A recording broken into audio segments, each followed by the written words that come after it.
好，我係水盈俠，咁而家咧就講解一下我哋同事砌磚嗰個步驟嚇，嗰個工序。咁我哋同事就攞咗件磚，就用啲膠沙咧就塗翻晒落個磚嗰度咧，就開始將會開始咧就黐磚落縫嗰個牆身嗰度嚇。咁你見到咧就呢啲係膠沙嚟嘅，就唔係普通英泥沙，因為黐力會好啲嘅。咁我哋咧就開始，我同事放上去啦。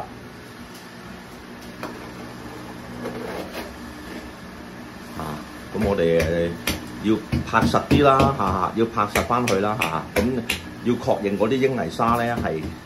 飽滿嘅，係同個牆身係食得飽滿嘅，咁我同事就喺度，其實仲有好多手續要做嘅我哋慢慢睇下啦。我哋同事加翻啲膠嘅十字架啦，叫做咁咧，就確保咧嗰條掃口線咧係均勻嘅就唔會話係一邊窄一邊闊咁樣嘅。我同事做緊，同埋咧就不停咁敲打嗰幅牆，咁咧就將確認裏邊啲膠沙裏邊啲膠沙咧係平均咁食滿晒落幅牆度啦個別嗰啲膠沙就出咗嚟。咁我同事就喺度清理緊啦，一路做一路清啦。咁係啦，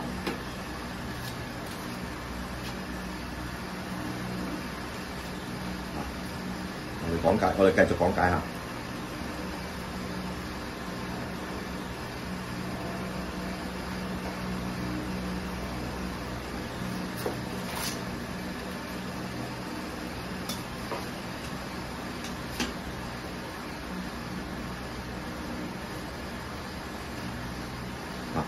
我哋講翻咧，本身就呢單工程咧係一個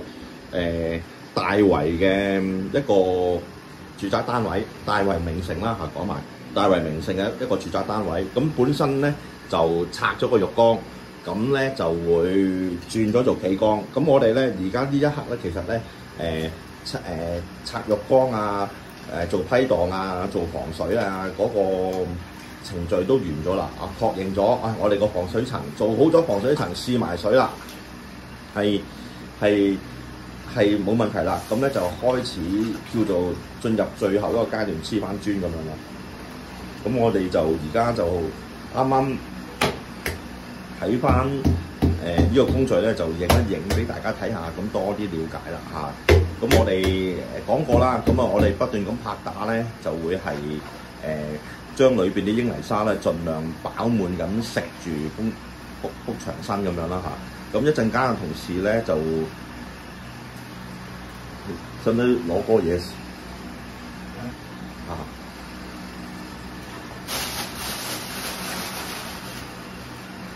我哋加翻呢啲咁嘅嘢咧就確保翻咧嗰啲瓷磚咧，呢個嘅用途咧就係確保啲瓷磚咧就唔會喺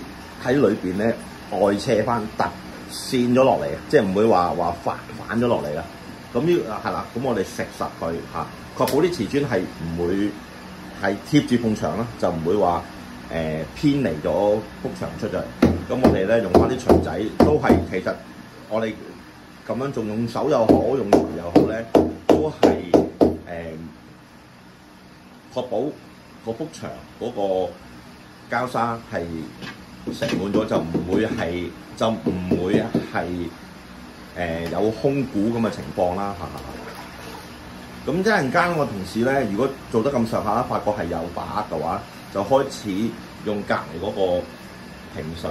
尺咧，就掃一掃個牆身嘅，咁確保咧就係新造嘅牆身同埋舊有嘅牆身喺同一個平面上邊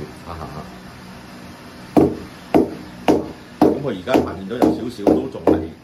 都仲係有少少唔係同一個平面，突咗少少出嚟喎。咁就大力啲突不突咁寧願逼翻啲有多嘅就逼翻啲膠沙出嚟咁變咗就有多嘅就擠翻出嚟啦嚇。咁我哋係啊，其實做一塊磚啫，即係唔係話普通好似小學生咁黐勞作咁，係唔係話用啲膠水黐實佢就算數嘅咁樣嘅。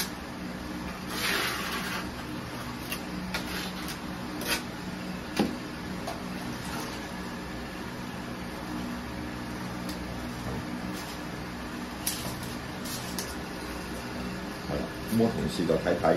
究竟而家新仲剩翻嗰個尺寸咧，就上下係咪都係一致咁嘅闊度啊？驚啲瓷磚咧有少少偏離咁樣。